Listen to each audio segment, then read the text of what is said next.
최수영 교수님이요. 수학 덕분에 지금 아내분이랑 진짜? 결혼을 하신 거래요. 어떻게요? 거짓말. 네. 어떻게 해요? 조금 다른 이야기이긴 한데요. 제가 저 와이프랑 소개팅으로 와이프를 만났는데 네. 제가 조금 약속 장소에 일찍 갔었어요. 네. 그래서 기다리면서 할 일이 없어서 당시에 풀고 있던 수학 문제를 이렇게 막 풀고 있다가 컨셉 아니었어요? 100% 컨셉인데.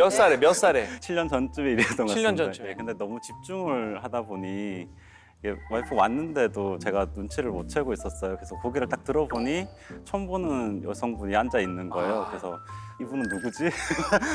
까먹으시고. 그걸 잊은 거야. 라는 표정으로 이렇게 몰입하느냐고. 쳐다봤더니 그 모습이 매력적이었다라고 와이프 얘기를 하더라고요. 이거 진짜 컨셉 아니었어요? 야, 와이프분께서 좋게 봐주셔서 다행이지. 이런 분들 때문에 그 카이스트에 소개팅이 잘 안 들어요. 진짜로. 그렇지. 나 지난주에 소개팅 나갈 때 수학 문제 풀고 있는 거지? 막 이러면서. 괴담이 많아요. 진짜. 아니, 어쨌든 뭐 성공을 하셨네요. 수학 풀어가지고.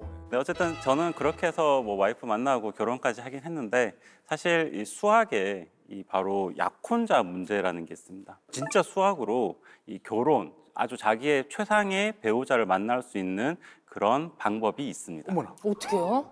공식이 있는 거예요? 네, 맞습니다. 우리가 소개팅 할 때 가장 최적의 배우자를 만나기 어려운 이유가 뭐냐 하면 어떤 분을 만났는데 그분하고 이렇게 거절을 하게 되면 그 다음에 그분보다 더 좋은 사람을 만날 수 있다라는 보장이 없는 거잖아요. 맞아요.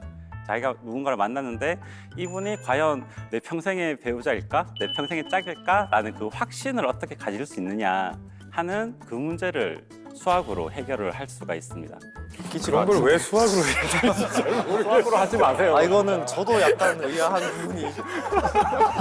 그럼 어떻게 해요? 이를테면. 바로 그 패기 표본 전략이라는 것을 쓸 수 있는데요. 이게 쉽게 말하면 버릴 상대를 통해 더 나은 상대를 찾는 방법입니다. 그러니까 예를 들어서 우리가 5명의 사람을 만난다라고 예정을 합시다. 그러면 처음 2명은 그냥 만나보는 거예요. 일종의 패기 표본으로 쓰게 되는 거고요. 그리고 남은 3명 중에서 이 2명보다 더 좋은 사람이 있으면 무조건 잡는 겁니다. 아, 세 번째가 마음에 들면 4번, 5번 안 만나고? 네, 안 만나고 그렇게 하는 방식. 오, 일리는 있는 것 같아요. 그러면 아내분 만나기 전에 2명은 이미 버리셨던 거예요? 아니, 반대로 아내분께서 2분 만나고 3번째 보신 거 같아요. 그런 걸 수도 있네요. 서로가 세 번째, 네 번째였던 거지. 네, 그럴 수도 있겠네요. 그럼 그게 5명 중에 앞에 2명은 버린댔잖아요. 그러면 버리는 숫자를 둘로 할지 셋을 할지는 자기 마음인 거예요? 아니면 무조건 둘로 해야 되는 거예요? 굉장히 좋은 질문입니다. 그래서 바로 수학이 하는 일은 뭐냐 하면 여기서 얼마를 버려야 가장 확률이 좋을까, 확률이 높을까? 그게 바로 수학적인 문제인 거죠. 이 와중에 한마디도 못 알아듣고 있는 내 자신이 너무 싫다. 예를 들어서 4명을 버렸다. 그러면 마지막 1명이 그 4명보다 더 좋을 사람일 가능성은 낮아지잖아요. 그래서 너무 많이 버려도 안 되는 거예요. 왜? 10명으로 늘리면 되잖아요. 시간은 한정적이기 때문에 평생 만나는 시간 동안 만날 수 있는 사람을 사람은 그렇게 마음에 안 든다 이렇게 함부로 버리고 그러면 안 돼. 다 남의 집 귀한 자식들이야. 맞는 말씀이에요. 네. 네. 저런 접근. 네. 그래서 어떻게 하면 천생연분을 만나실까요? 마틴 가드너가 1960년도에 얼마를 패기 표본으로 삼아야 적절한가 연구를 많이 하였습니다.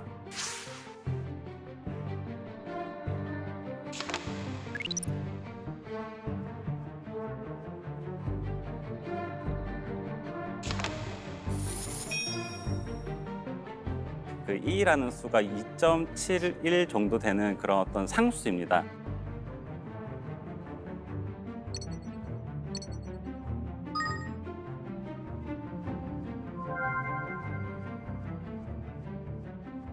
그러니까 우리가 100명을 만난다고 하면 그 100명 중에 그 2를 나눈 값을 패기 표본으로 삼는 게 가장 최적의 선택이다라는 게 바로 이 전략의 방법이고 그 수치가 대략 한 37% 정도인 얘기입니다.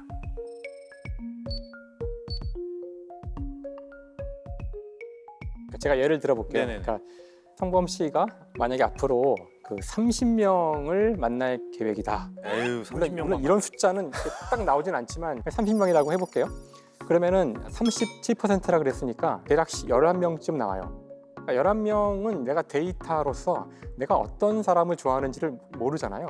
자꾸 만나다 보면 내가 이런 사람을 좋아하고 이 중에 제일 좋았던 사람은 누구고 이런 경험을 쌓는데 필요한 숫자가 11명이란 뜻이에요. 30에서 가장 좋은 결론을 내리기 위해서는. 그런 다음에는 이제 19명이 남은 셈이거든요. 그 19명 중에 누구를 고를 것인가. 근데 문제는 19명을 세워놓고 만나는 게 아니잖아요. 한 명씩 만나면서 우리가 결정을 내리는 순간 다른 사람들은 볼 수 없는 거예요. 이럴 때 가장 좋은 것은 지난 11명의 사람 중에서 내가 생각하기에 제일 좋았던 사람은 7번째 사람이었는데 이 사람보다만 좋은 사람이 나오면 무조건 이 사람을 고르는 것이 내가 30명 전체를 만났을 때 이게 제일 높은 확률이란 뜻이에요. 그래서 이 방법을 따르면은 그냥 무작위로 막 뽑았을 때를 비교했을 때 37%의 확률로 가장 좋은 선택을 할 수 있다는 겁니다. 수학적으로. 이거 가드닝인지 뭔지 그 분이 저는 좀 뭔가 잘못 생각하신 것 같아요. 네, 왜냐면 제가 오류를 말씀드릴게요. 자, 11명을 쳐냈어. 쳐내다니요. 일단 패기보다 더 안 좋은 말이잖아요. 그래요? 그럼 폐기했어요. 네. 그리고 나서 나중에 생각났어. 7번째 좋았는데 음흠. 그 7번째 결혼할 수 있어요. 다른 사람이랑. 그 사이에. 그러니까 그 11명은 어쨌든 끝인 거예요. 인생이 더 이상 없는 그렇죠. 거예요. 그래. 근데 그걸 다시 7번째 좋았는데 하고 찾는들 이미 기차는 떠났다 이거예요. 왜 가드니 씨는 그 생각을 못 했을까요? 7번째 분까지는 그러니까 생각하지 않겠다라는 게 이 전략의 문제입니다. 이거 그리고 전제 그런 조건을- 후회를 할까봐 언제 내가 선택을 해서 이분에게 사람 마음이란 게 생각이 나는데 안 할 수 없어요. 계속 생각이 나는데 어떡해? 그러니까 이렇게 했을 때 실패할 확률이 67%, 아니 63%인 거죠. 그러니까 63%가 뭐고 마음에 드는 사람 그렇지만 있으면 이게 잡아야지. 그렇지만 이게 최선이라는 거예요. 안타깝지만 수학적으로는. 그 문과 쪽에서 보면 걸리는 부분은 그 사람을 한 가지 기준으로 쭉 평가를 할 수가 있나. 누가 이 사람이 더 최적이다. 뒤에 나오는 사람이 더 좋은 사람이다. 아니다. 이게 한 가지 기준이 아니잖아요. 사실 이 사람은 이래서 좋고 저 사람은 저래서 좋은데 사실 위상수학에서 우리가 다 똑같다고 하는 것처럼 생략이 돼버리니까 그 순간들이 문과 쪽에서 보면 저거 이상한데? 라는 생각이 들 수 있는 것 같아요.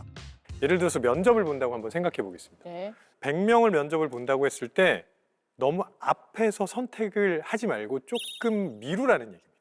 기준을 정할 수 있을 때까지. 그 선발 인원은 정해져 있고. 네네네. 처음에 만나는 사람들이 일종의 기준값을 설정하는 데 도움이 될 수 있어요. 그 다음에 여기에서 설정한 기준을 가지고 이제 뒤에서 선택을 하면 되는 거죠. 예를 들어서 집을 보러 다닐 때도 마찬가지인 거죠. 어떻게 집을? 우리가 이제 부동산 중개인을 통해서 소개를 받잖아요. 근데 몇 집 봤죠. 네, 몇 집을 맞아요. 보게 되잖아요. 근데 너무 초반에 선택해버리면 기준이 확정되지 않은 상태에서 잘못된 선택을 할 수가 있고 이게 좀 기다리자는 거죠. 그래서 그렇지. 어느 정도 본 다음에 기준이 설정이 되면 그 다음에 선택을 해요. 맞아. 그렇게 해석을 하는 게 어떨까 싶습니다. 폐기하지 말고.